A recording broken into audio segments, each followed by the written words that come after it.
I'm Pam Robson. My brother Bill Grantham moved to St. Mary's in 1983. Prior to that, he had been supported in a number of institutions.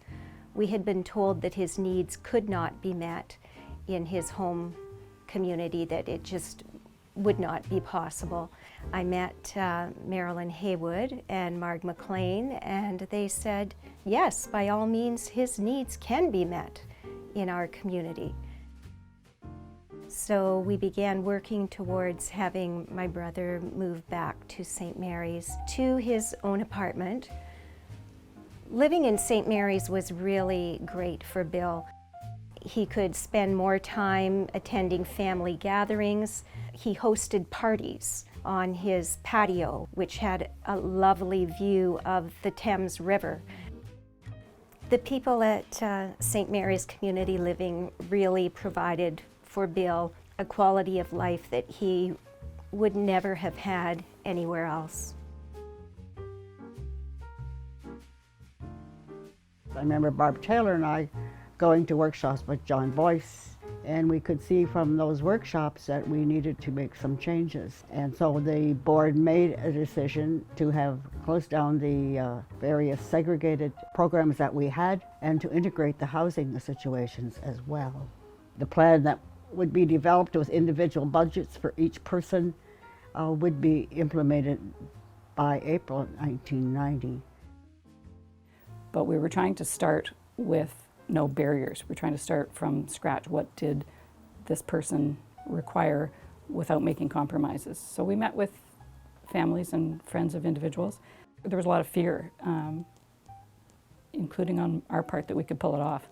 At that time I was working in the activity program and it was closing, and I do remember that there was 3 other staff working with me when that announcement came along. It was like, what are we going to do? The workshop there, where people had been working for 20 years, was going to no longer be there.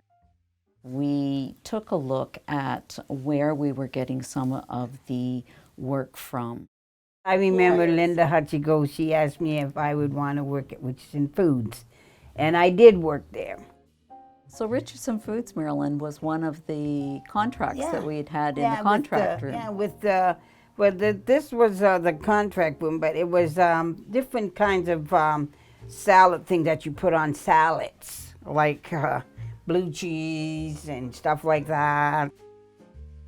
So when you went up the road here and you went to the factory, were you working on a line? Yes, I was working on the line, and then I had my line because I had all my little things all in order when I want to put them through. I still kept up with all the boxes going through. Community Living St. Mary's and area have been helping people find full and part-time employment in the community throughout the 80s, long before the sheltered workshop officially closed in 1995. In fact, in the 70s, the workshop temporarily closed when every person found work in a factory in Stratford. But the need for work increased when the James Purdue Centre finally closed its doors. The community continued to step up. By 1995, most people had found part-time jobs and a few found full-time work. Understanding the important role that employment has in people's lives, Community Living St. Mary's and other Perth County groups came together to form an employment organization that would support people with developmental disabilities to find and keep jobs. That was the beginning of Partners in Employment, incorporated in 1992, offering services in 1994. I said I would chair the employment group. We gathered all the people that were interested in that, so that included all the people from Community Livings, from St. Mary's, Stratford, and Listowel. They sat at the table. We started with the question, if we could start an employment service for people with barriers, what should it look like? And that was the key thing that drove us. And we decided that what existed was really not in the best interests of the people we were trying to serve. We felt that the services that existed were always telling people what was good for them. People with special needs were often treated in the workplace not with the greatest of respect. We want a frontline, professional, service for people to walk through the door and feel like they are important and that we have their best interests at heart. So we were working a lot with the people that were in the sheltered workshop because the Community Living St. Mary's had decided that the workshop was going to close and people were going to have inclusive opportunities within their community. We did planning one person at a time, and we realized that there were not a lot of supports for persons that we were supporting for employment opportunities in the community. So as an organization, Community Living very much supported moving towards the direction of having a more integrated employment service for persons with disabilities and all persons in general. Everyone that walks through our door, no matter who they are, when you come in the door, you go through the same process. And we could have never ever done that if it wasn't for the foresight of a couple community livings.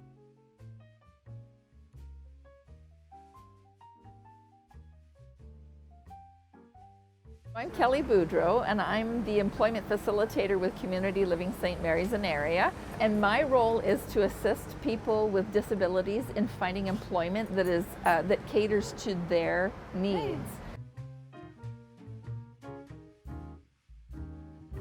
Lexi is wonderful. Her laugh is infectious.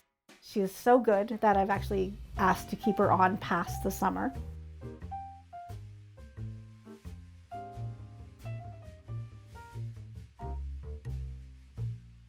I'm at GMC today.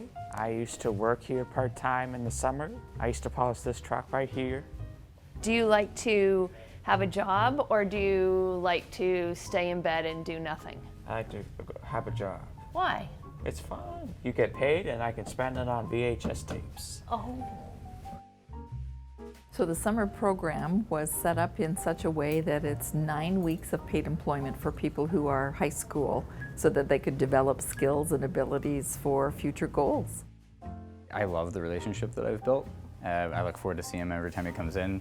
The great big smile when he walks through the door. I wish we could have him more, and I look forward to having him more in the future. So it's a great experience for myself and hopefully for Max. This was Max's first real opportunity to be out in the community and working. He's happy when he finds purpose in his life. As Max gets older, I know he's interested in taking shop class right now. You know, is there something there that we can help him grow that experience and that skill? And so for us, what we learned really was that there's a lot more that we can probably still give, and we have every intention of doing so.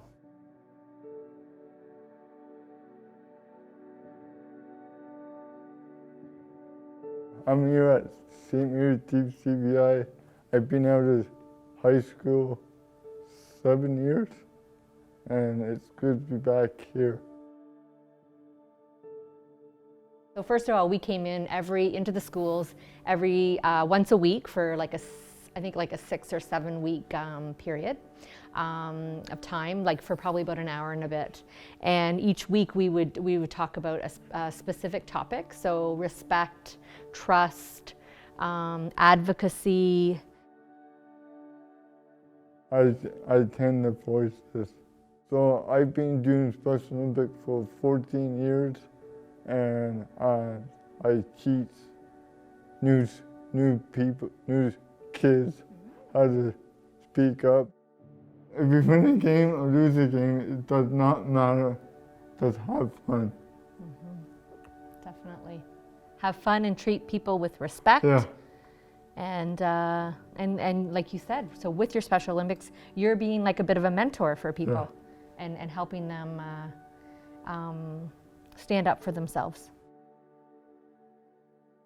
Voices was a brainchild of a few people who just really believed in paying some attention to people having their own voice. And, you know, I just remember at the time, it wasn't about people having their own voice in order to advocate for big things. It was to have your own voice for your own life, you know. So it was about everything from, you know, having a voice, using it for employment, for, you know, what you want in life, relationships, that sort of stuff.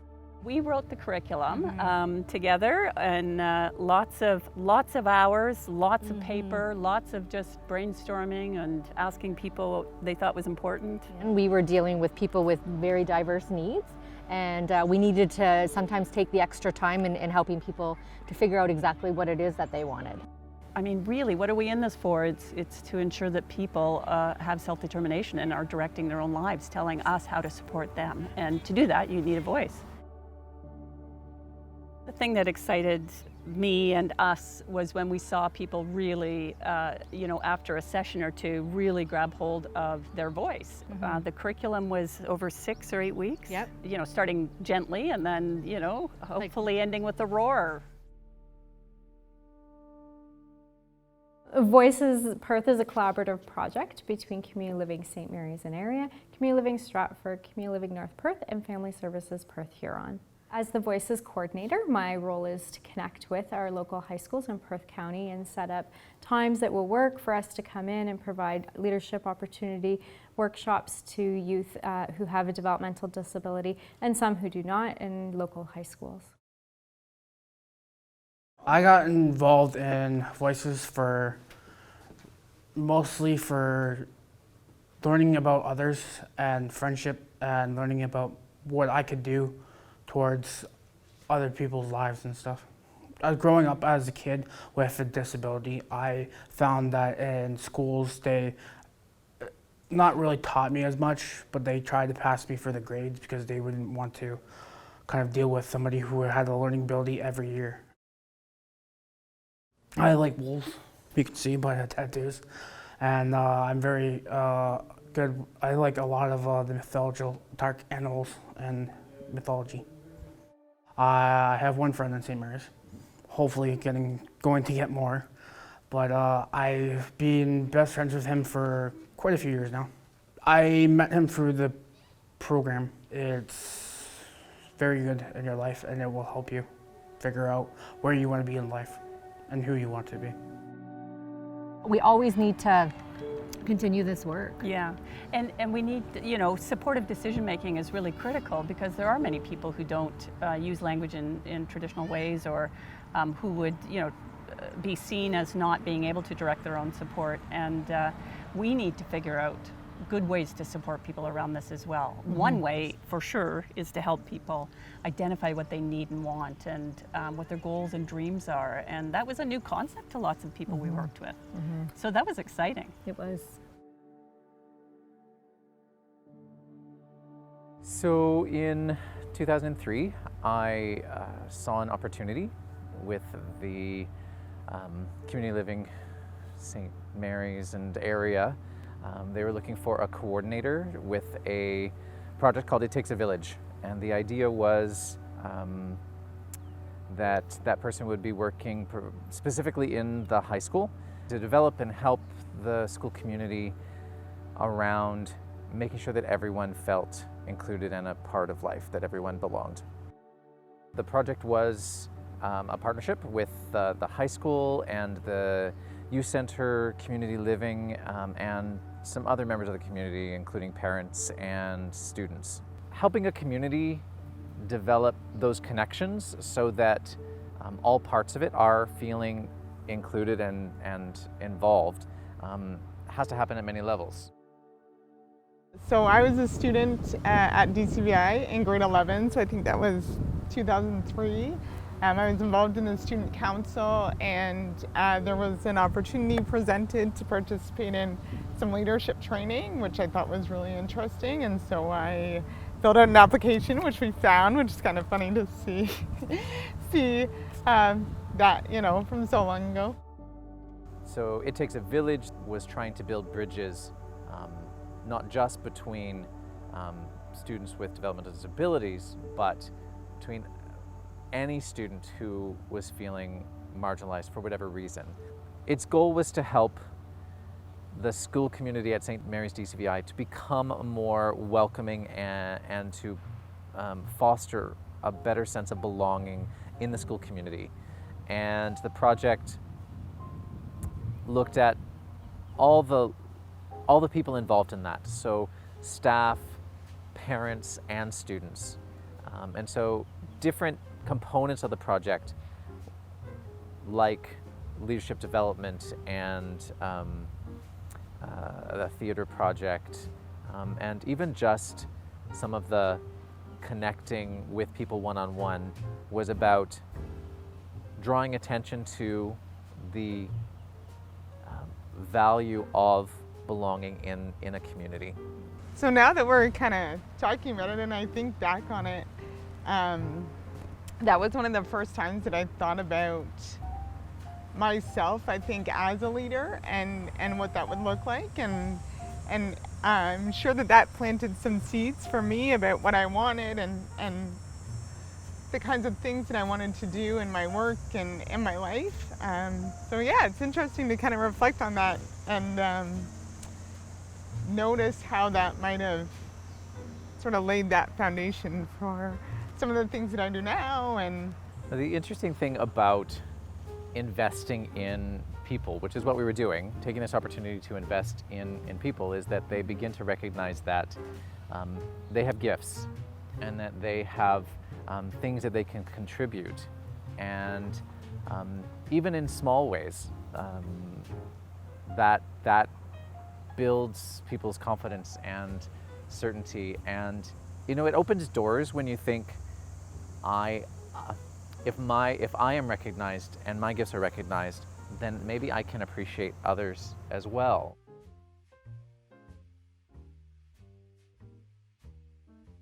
So for the last 15 years, St. Mary's and Area Community Living has been presenting the scholarship at the commencement exercises at St. Mary's District Collegiate to a deserving student who is entering the field of working with young folk with challenges and disabilities. It was an honor to receive that award and to be given that through Community Living for to continue my studies at Western. Now, after my 4 years at Western, I've kind of decided that I want to take the education route, and so I'm going to Teachers College next year. And so the plan is to kind of get in with programming and policies for students with disabilities. I think it's really important for any organization to give back to the community. Like Community Living looks for and enjoys wonderful support from this community, and this is one small way that we can give back to it. I think it's very important that we are there in the community and that we are able to encourage young people to be participants in the community as well. In 1996, our board was approached by somebody who was interested in providing some summer support to some young people, 6 to 8 young people who live in the town of St. Mary's. And of course, they were very supportive of that. And from there, they started providing supports one-on-one for young people to go out, do some leisure activities, go to community events, and attend our local Kids Club Day Camp. Kids were supported one-on-one with a worker to attend Kids Club Day Camp. Eventually, that changed a little bit over the years, where we were able to provide some training and some support to the town staff, so they were able to provide support to young people. When I began my role, there were a number of young people who were too old to attend camp and getting into their teen years, and we started to focus on what would their summer look like outside of a camp experience, and starting to look more into volunteering and employment, as well as recreational activities, building skills, having new experiences, meeting up with friends. I'm Jocelyn Cruz. I was a summer support worker this year. What I got out of this summer job was some really great experience and connections with the people I was working with. It also helped me with my future career goals, figuring out what I want to do and how I'd be working with people. This job definitely gave me some very good communication skills and learning how to work with people in a professional way where I could support them. Community Living St. Mary's and Area has supported local youth to attend Community Living Ontario's Reaction for Inclusion conferences for nearly a decade. In the more recent years, a group of youth have committed their time and efforts to bring forth ideas about inclusion as a social justice movement on a local level. Please welcome them to share their own stories. So you might be wondering what Reaction for Inclusion is about. So Reaction for Inclusion seeks to empower youth to take action individually and collectively, to make our schools and communities more inclusive spaces. Led by a youth advisory committee, this movement seeks to change the Canadian narrative of disability and to help communities embrace young adults as community leaders and stakeholders. We support youth to facilitate conversations that will reframe the current understanding of community and that will help us build neighborhoods where all youth can thrive.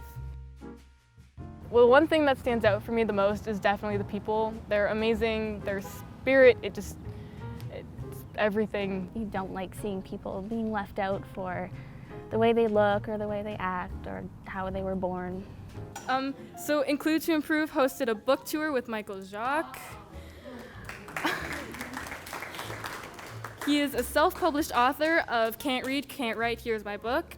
Youth members and Michael visited 5 Perth County schools in 2 days, speaking to approximately 820 students, 45 teachers, and support staff.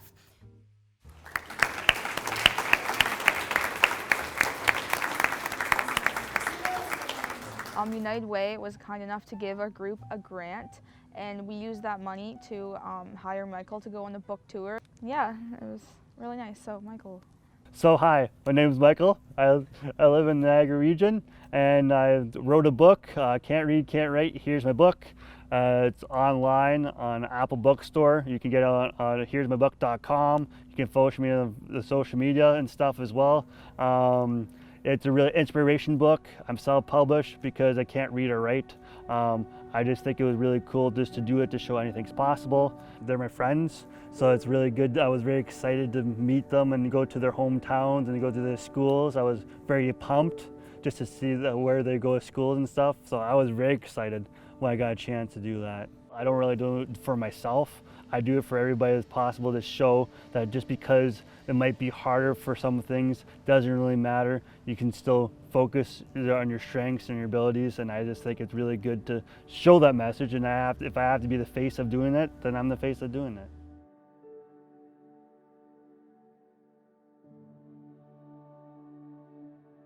So the year 2000, Community Living started to support children, so it was lucky for us. They would come in maybe 7 in the morning till maybe 3:30 in the afternoon, or 2:30 in the afternoon, or till 11. They were doing everything from helping to get him ready for school, but for the most part it was more in the evenings, because that was the time that we needed a bit of relief. He has multiple disabilities, but he's got a lot of special abilities too. Mackenzie is wonderful at keeping Jim and I entertained and very happy. He has been the most wonderful kid you could imagine, just with his smile. He just lights up a room for everybody. And they also told us too that right at the start, he wouldn't walk, he wouldn't talk, couldn't go to school. He does all those things. Mackenzie was 6 years old, I believe, and we tried something out called a respite family to give us a break, and we found the most wonderful family here in town. It was Tim and Arden Van Oosterhout. Arden Van Oosterhout has been an amazing person. She's the most wonderful person. Woo woo, here we go. Arden is Mackenzie's favorite second mother. We met Mackenzie because our son Tom was working for Community Living as a student, and he worked, he worked morning shift, and then he would work every third week. He would work the afternoon shift when Jim was at work, and Tom used to just bring him over to our house for pretty much the whole shift, and he would just hang out with us, and we got to know him quite well. And we talked, probably for 6 months, tossed the idea around, and we finally came to a decision that we would love to have Mackenzie come and stay with us and be his respite family. Well, he would come to stay at our place from Sunday afternoon, and he would stay at our house until the following Saturday. So he would go to school from our place and come home and just be part of our family. Mackenzie was very easy to be around and to look after. He was small. Mackenzie was small and very portable. We used to just throw him over our shoulders like a sack of potatoes. Kathy in particular got really good at just carrying him around. And yeah, we used to do all kinds of things, right? We used to get you out in your pony. Mackenzie would run up and down the driveway in the pony. We used to try to get out for a big walk every day. He'd listen to piano. He'd play piano. And he really enjoyed playing piano, didn't you? He would sit, I'd be making supper, and Mackenzie would sit in front of the piano probably for 45 minutes, and you could hear him working away. I was a piano teacher for a number of years, and I could recognize that Mackenzie had an ear for music. He definitely had an ear for music. And Kathy plays the piano, and between the two of us, we have completely brainwashed him into loving Elton John and Billy Joel. So this program called Share Your Home had been offered in the community before by Community Living, but Mackenzie's situation was the first time it was offered to a child. Okay, buddy, I'm going to play part of this song. I don't know if we'll go through the whole thing or not. I haven't played it for a long time, but he used to really like this one.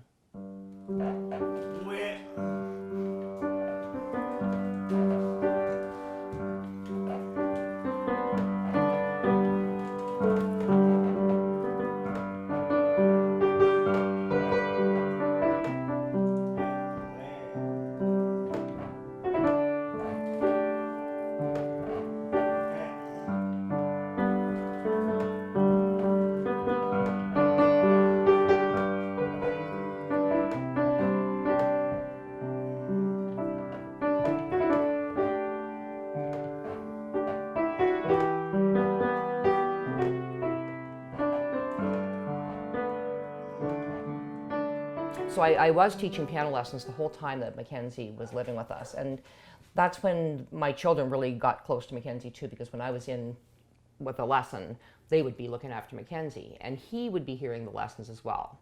So all the kids, Tom, Kathy, and Mackenzie, would hear these songs.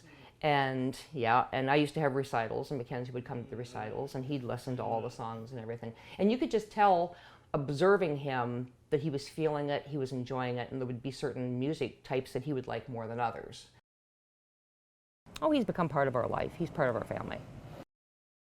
When Mackenzie graduated in the end of June 2017, he actually moved out July 1st. We're really happy that we're able to have him home every other weekend, and if there's ever any problems, they can always call us because we're like literally backyards cutting through sort of thing. So took a lot of pressure off us. All of his workers, we accepted them all, and they've been great, each and every one of them. It's made a huge difference because this apartment that he is in it's actually sponsored through Community Living. So he's a very fortunate young man to be there. Yes. You are. Yeah. Community Living came through for us big time.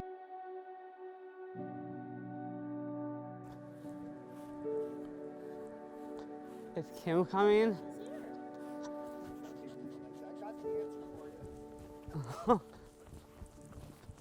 I first became involved with Thomas in 2002, 2003. I was a new team leader to Community Living St. Mary's and area, and I was the first team leader involved with Thomas. And so we came out and we met, and from there, with Brenda and Harold, and of course with Thomas, we built a team of people around him that spent time with him after school. From like 3 till 6 we used to spend time together. You remember St. Mary's Fair at Urena? The CMHA Fair? St. Mary's Fair. Oh, you and your fairs.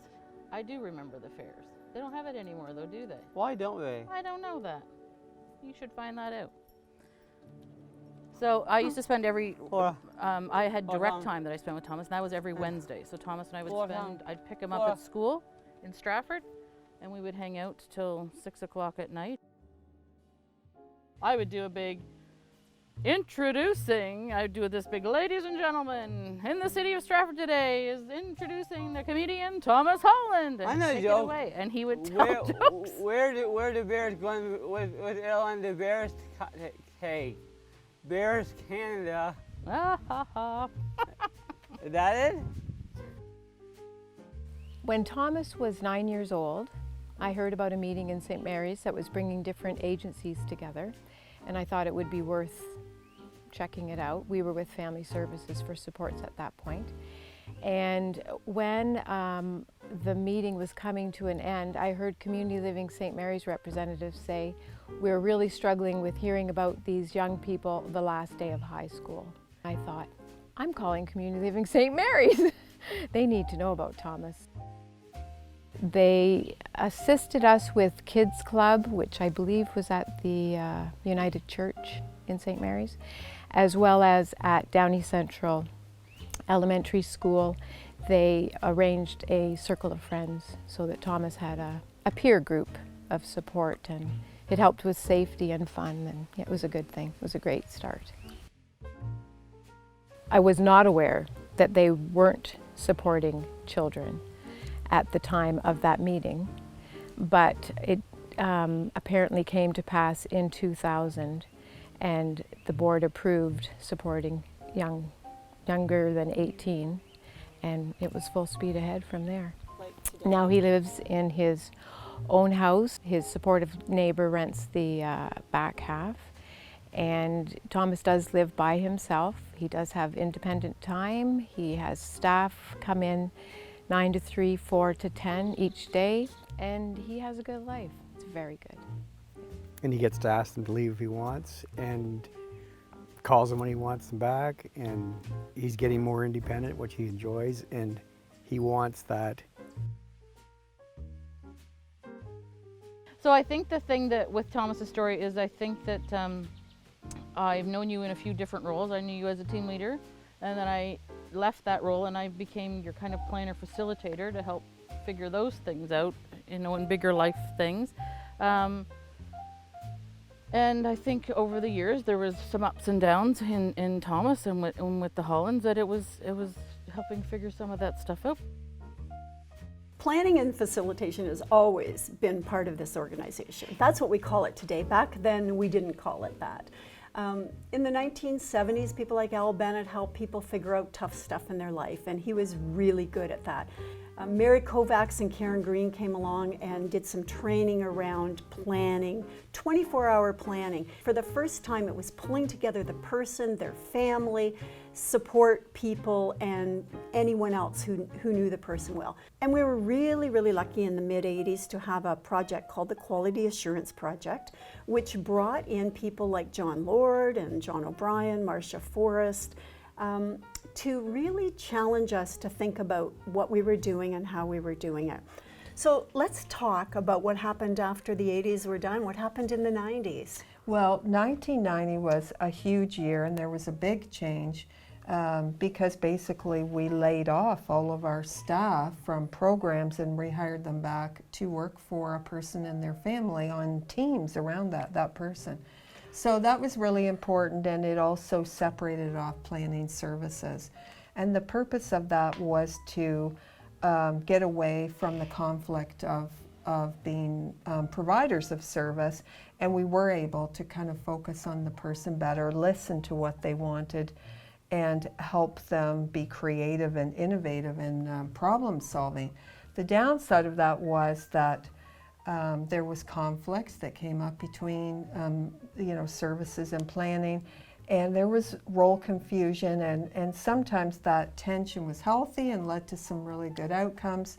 Sometimes it didn't. So it was overall, I think, really brought us a long way in being able to provide great service. I think the 90s was also, it was also a community building time, and a lot of that work came out of planning as well, because there was lots of committee work. We created a facilitators network here in Perth County that also involved people in Huron County too. I can remember the chair I was sitting in around the table with all of the Perth County group, and we were discussing, what are we going to do, what are we going to do? And I said, we really could use some training, because there's lots of people who want to do the same work that we're doing, but we can't teach them, and they need to learn how before they start. And we applied for a grant, we got the money, and we hired John Lord and Charlotte Dingwall to create a curriculum for us, which they did. Yeah. And they're still using to They're this day. still using. Yep. Yes. It did a lot of bringing people from the province together, which was a first because before it had not been very successful at that. And the provincial network, as important as that was, I think what we learned was that local work is really the best work and the first work, and working in partnerships. So the other, I think, important piece about the course that we offered was that that's where you first heard about core gifts and the work that Bruce Anderson was doing. And we really dove into that, and we've been working on that for over a decade. It's been a huge piece of the planning services we offer people, but also connecting with other folks in our community and area. It really opened our eyes to looking at how we were approaching some planning/facilitation stuff. It was looking at a person, who they really were. And valuing them. And valuing that. And then talking so much about belonging, which was really the purpose of why you help people figure out where they want to go so they can find the place where they feel like they belong. And the gifts work really, really moved us ahead on that path. In the 60s, 70s, and 80s, people were still focused on running programs. And programs grew and expanded. There were more and more residential programs, there were more and more work type programs, and yet there were people still falling through the cracks. So there were people still going to institutions, even though here in St. Mary's we'd brought people home, all that we knew of from our community, back to our community. There were people all over the province who were still going to large institutions. And I think people like Al Bennett and people like Mary Kovacs and some of those people through the Quality Is project showed us that things could be a lot different if we just focused on the person. And that was fine because we'd already been doing it, but provincially it wasn't really happening except maybe in some very small pockets. And at that point we didn't know where those small pockets were. People were coming here to talk to us about, why don't you have any group homes? Why are people living in their own apartments when, they used to live in a hospital? So I think we were really pioneers in actually implementing planning with people.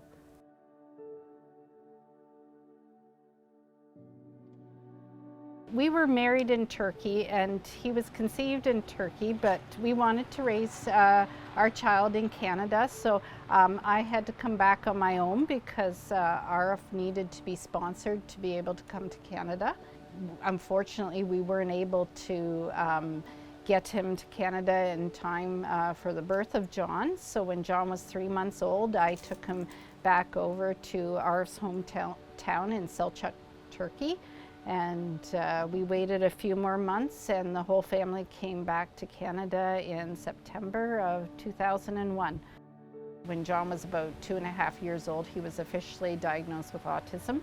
I still remember Jennifer Leslie came out and I wasn't aware of the services that they offered. So what Community Living had was they have grant programs where they have students over the summer and that. So we were able to get summer help for John through the Community Living program. The coping became very difficult probably around the age of when he was about 10 or 11 and that.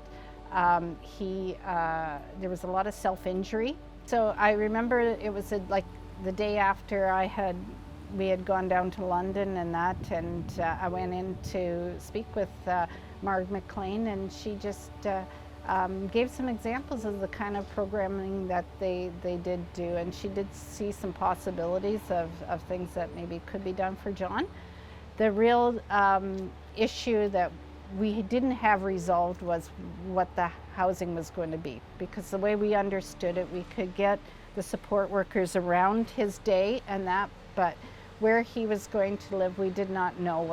And then sadly I had a brother who he had cancer, and it was by the spring of the following year that his cancer just suddenly advanced, and he passed away in June of 2016.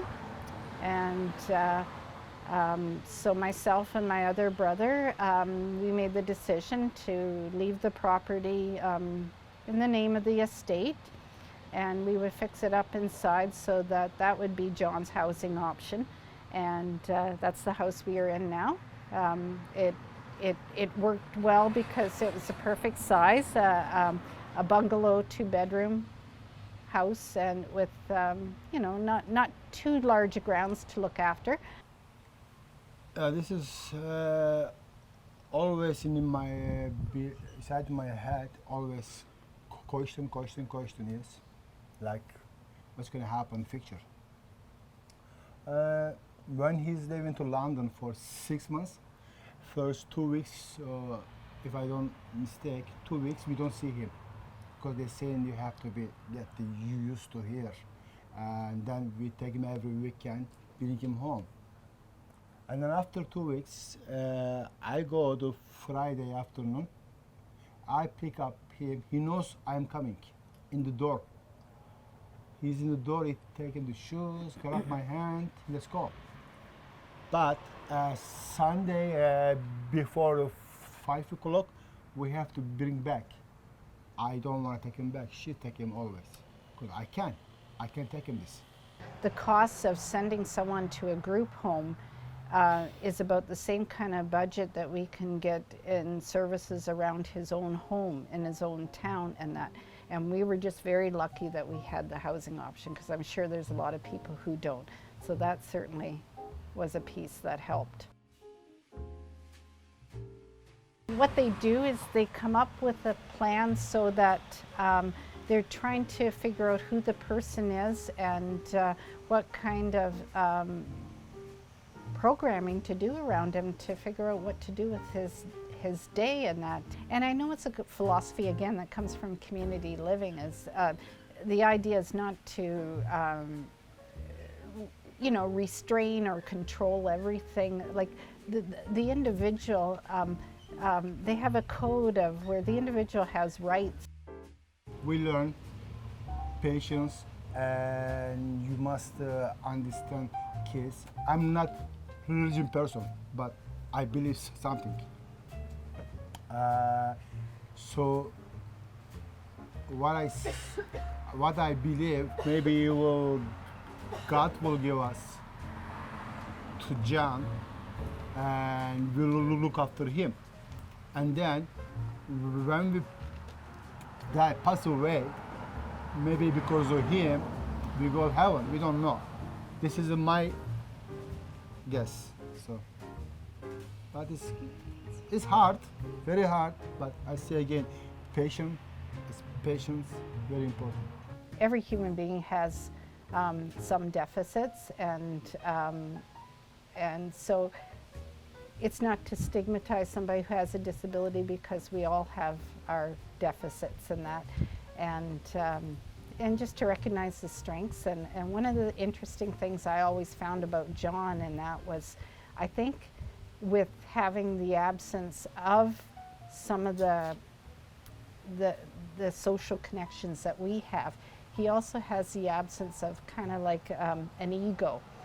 He doesn't worry about what he's going to look like or how much money he makes, or I think that's really kind of cool.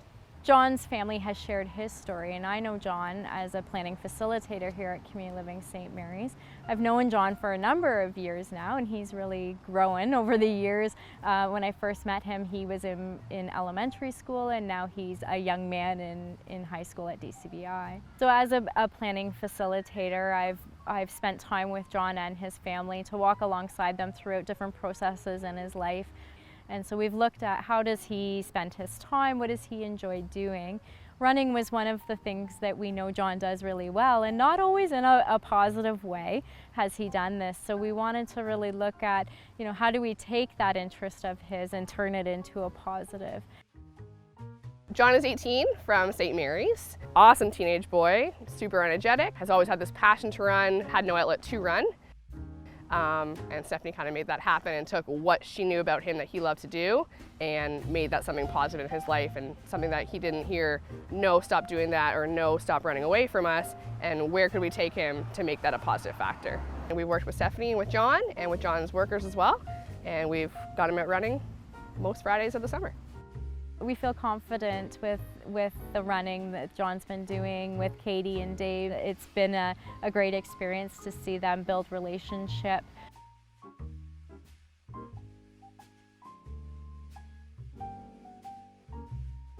My name is Tracy Rossetti. I'm a sister of Carrie Ann Muir, and this event started 16 years ago. It's a 5K walk run, and we're here to build community and raise funds for a great organization, Community Living. So if you haven't met my sister Carrie Ann, she's awesome. She was put into an institution. The light was looking pretty dim in terms of her quality of life, as well as if she'd make it back into community. The way that St. Mary's Community Living decided to help us was to hire an independent facilitator to take on the job of bringing Carrie Ann home. We're very happy, relieved, and we really look forward to having Carrie Ann home. They suggested forming a support circle around her, so we did that, where we probably had about 30 people in total who would come to different support circles where we would plan and see what Carrie Ann needed and get her home ready for when she came home. There were all kinds of renos that had to be done, furnishings that she needed for her home, and all kinds of different things. And even that, we were never familiar with a support circle before. It was the best thing they could have suggested, because that was a huge help. Danny and I, at that point, were probably burnt out, and the kids, and couldn't have done it on our own, so we had a lot of support that way. I saw an ad in the paper from Community Living looking for someone to support a young person in the community, and I have no idea why, but I immediately thought it was Carrie Ann.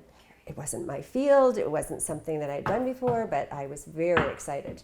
We started training at Carrie Ann's house on Mowat Street. Charlotte Dingwall came and did some training with the staff. We also got together with the family a lot, and we did some out-of-the-house training. We did some color training so that we sort of all knew what type of personality the team had and how we were going to blend together. So there was an intensive period of about 3 or 4 weeks, I think, where the team was meeting every day and spending a full day together. We have Carrie Ann home, and it's been over 18 years now, and look how relaxed she is to be at home.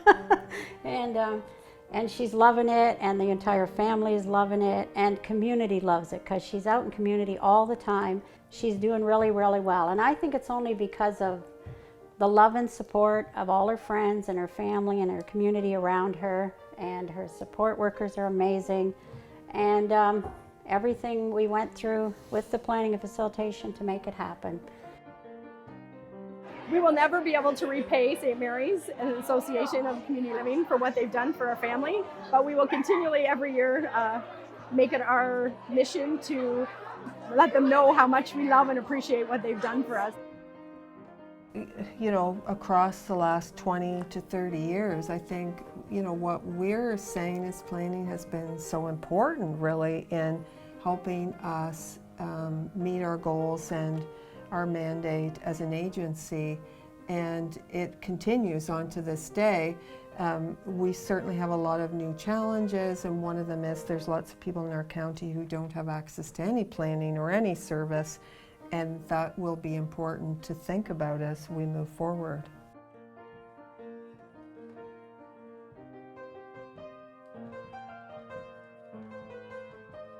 I have known who Facil was in that organization for a number of years prior to becoming executive director. I knew it because of the history and the involvement that it had and the impact it had on sort of moving forward and forward thinking around planning and facilitation. There was an incredibly strong group of people that came together in Perth County who believed that there was a need to respond to families in a different way in terms of what they want, how that would look like in their lives. We knew that good services are still really critical, but we think that people should be dreaming a little bit different and acting on things that are real important to them in their lives.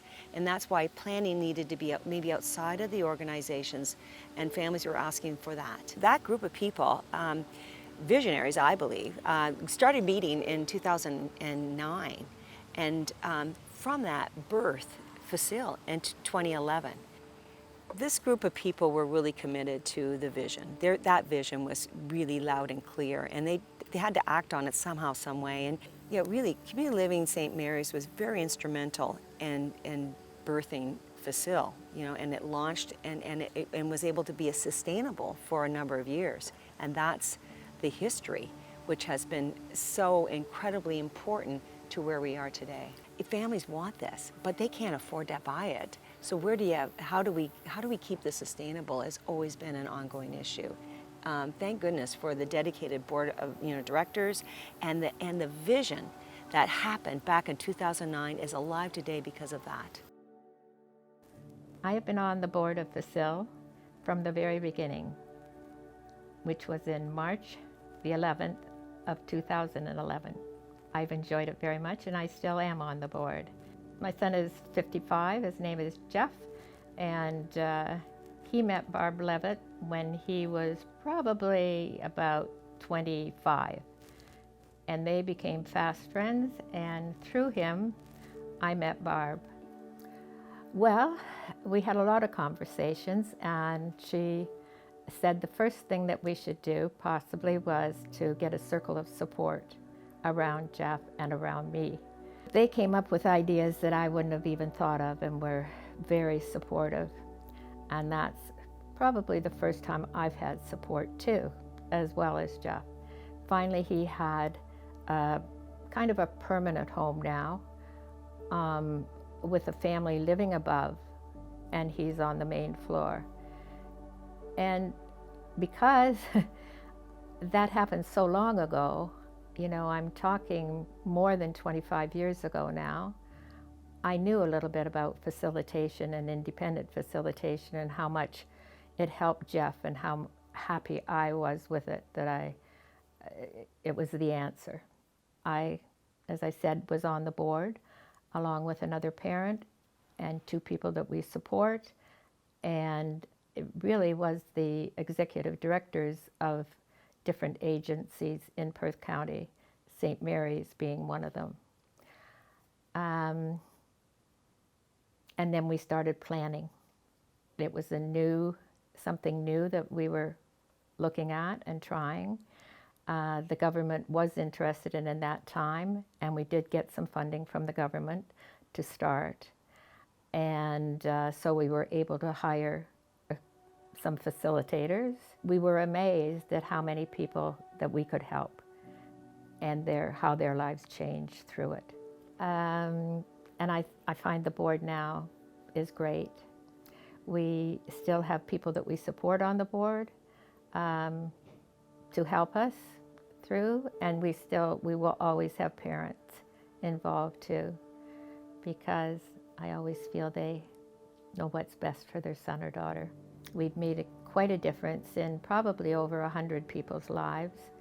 It just made me feel so much better knowing that there was so many other people out there that knew Jeff as well as I did, and it would say to me, well, why not do that? Well, let's do that then, if that's what Jeff wants to do. There's no reason why Jeff shouldn't live as full a life as your other sons. And so we have to keep it going somehow. That's great. I think that's great. And I don't think there's any other parent that would say it any differently. Yeah. I have such peace of mind now, knowing, what he's up to every day.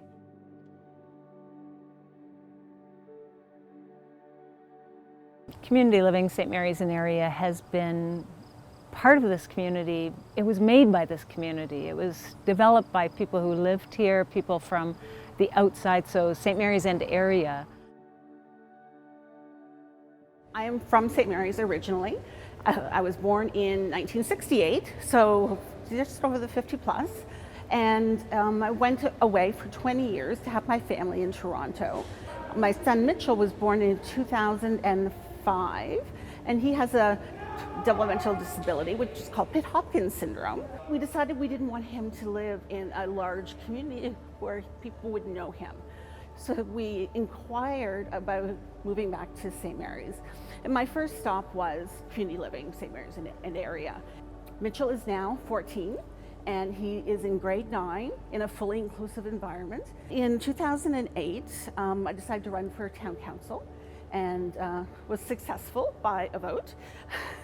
And that was the beginning for me for my external advocacy, really trying to make changes locally. The council supported me in my mission to set up the advisory committee. And that was really, really important, and really important for Laura Langdon. She was the member who had a single focus, and that was to provide true accessibility to the pool. And here we are at the Pyramid Recreation Center in St. Mary's.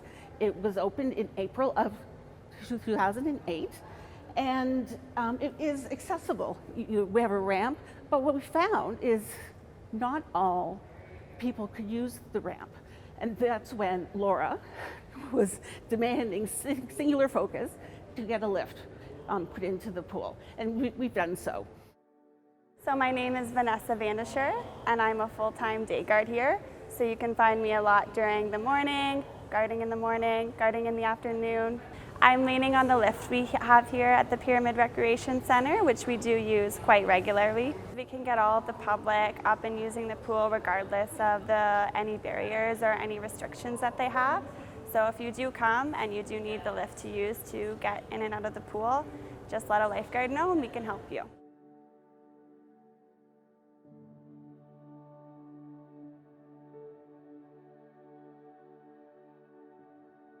We've had an accessibility committee for 3 terms now of municipal government, and to really put a focus on accessibility with our staff. Community Living staff member actually worked with the engineers to design the road and the sidewalks especially, and we really value that input.